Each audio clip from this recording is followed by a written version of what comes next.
Mr. Speaker, may I thank you first for condemning the wanton killing that happened at the Lekki toll gate. I am also an honorable member of the Federal Republic of Nigeria, and I stand to speak against what my colleague, Mr. Desmond Elliot, has spoken about. Mr. Speaker, may I let you know and reiterate that my colleague, Mr. Desmond Elliot, was once an actor. So we need to find out whether he thinks he's on the acting field, on the stage or in the theater, rather knowing that he's in the house here. May I let you know that, Mr. Speaker, that my colleague, Mr. Desmond Elliot, talking about the social media today, is also a celebrity who have used his acclaimed status to drive his ambition to the national, to the house, and he did a lot of campaigns and people supported him. If not, Mr. Desmond is nothing but a man who has no pedigree or antecedent in politics, if not for the law of godfatherism that brought him into the house.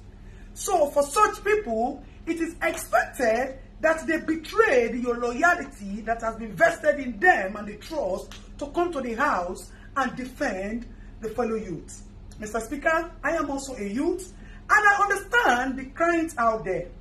My colleague is talking and talking and talking and showing all Superman power as if he just got a major role. Sir, this is reality and not acting that we are facing here.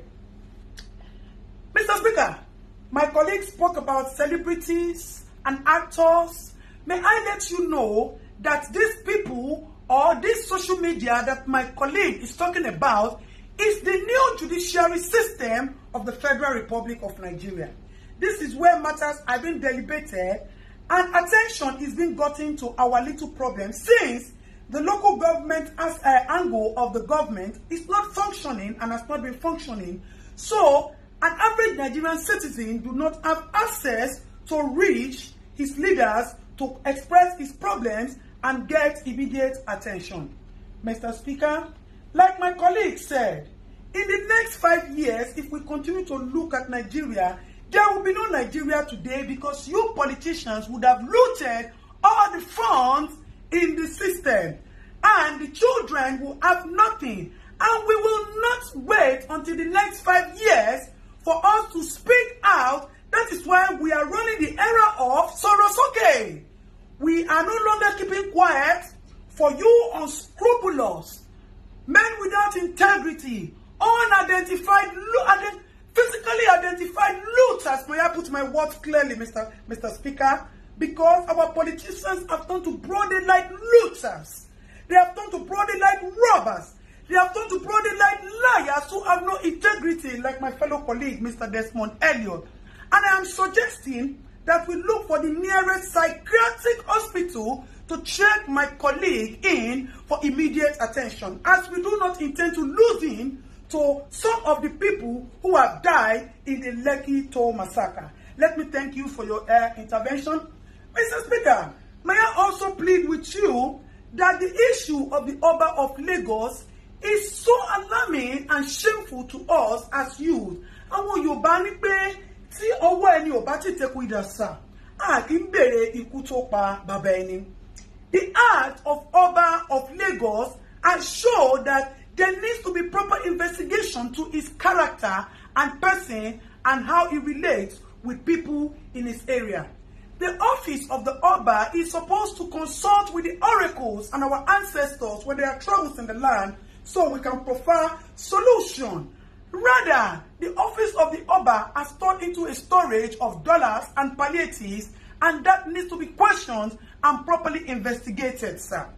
May I also plead with you, Mr. Speaker, that you should look into the bills that are being presented to you and be sure that you are defending and supporting the interests of the youth. Our politicians have turned into nothing but animals who worship nothing but money. May I also bring to your notice, Mr. Speaker, that there is a fellow member of the government as well who kept some palliatives in his house and decided to share it on his birthday. My people will say, Olori Buruku Nyewasa, with all due permission and respect, it is nothing but an action of greed. Mr. Speaker, my fellow colleague is addressing we youths as common children. That's more than we the youth that we as is talking about are the people like us who say we die here or Nigeria gets better. Because we want a good Nigeria and a new Nigeria for our children. May I also let you know, Mr. Speaker, that our interrupted process at the Lekki Toll Gate is supposed to be a kitchen garden where we wanted to cook soup for our future generation to eat. We just put the firewood on the fire and the pot. We have not put the pepper, we have not put the beef, the seasoning, and the onions and the oil to taste so that we can build a new Nigeria for our children. And our children will be the ones to eat the soup. We are not greedy, Mr. Speaker. We are just a generation who does not take nonsense. And we are just a generation who want a new Nigeria. Nigeria has been pregnant for years of corruption, of years of inhumanity, of years of insane leaders, of years of lies and deceit, of years of looting and bad governance, bad road, bad hospital, bad police system. And we thought that if we could conduct a cesarean section for this pregnancy, we'll be able to bring out all these and give birth to a new Nigeria. Mr. Speaker, before I go, I would request a 1-minute interaction with my colleague so that he will know that we are all here to protect the interests of the citizens of the Federal Republic of Nigeria. Desmond, you heard, you know correct. If nobody say that they do you for a dream, they talk about social media for you. You think say we no go here. You think say some people where they know you are not going to content or say you go the jambula mouth for house.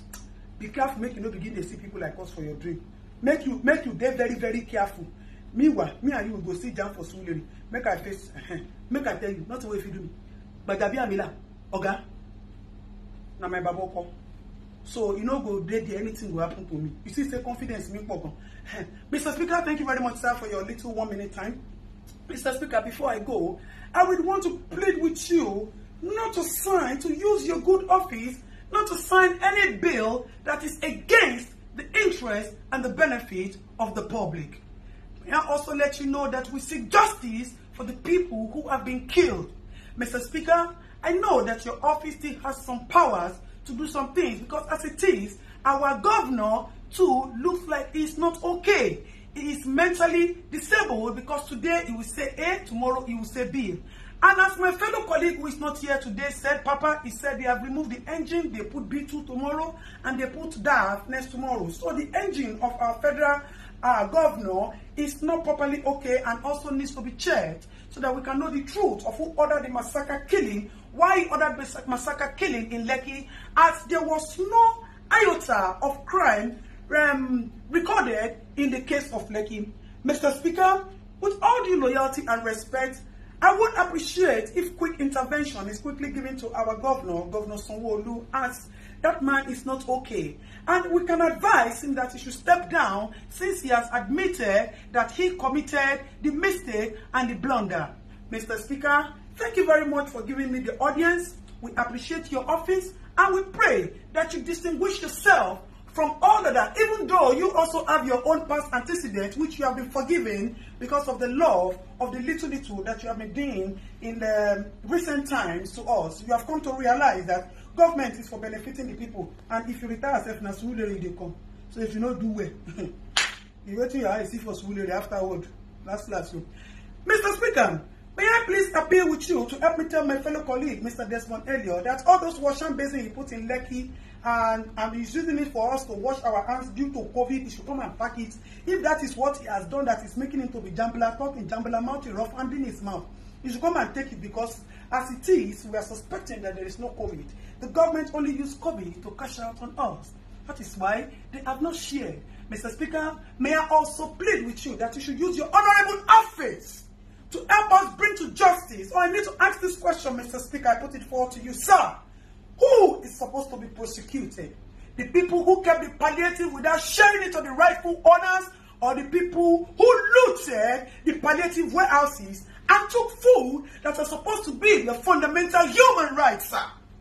You see, when we say that there's injustice in the land, that is why we will not stop at using the social media to push for all the attention, all the justice that we need to get.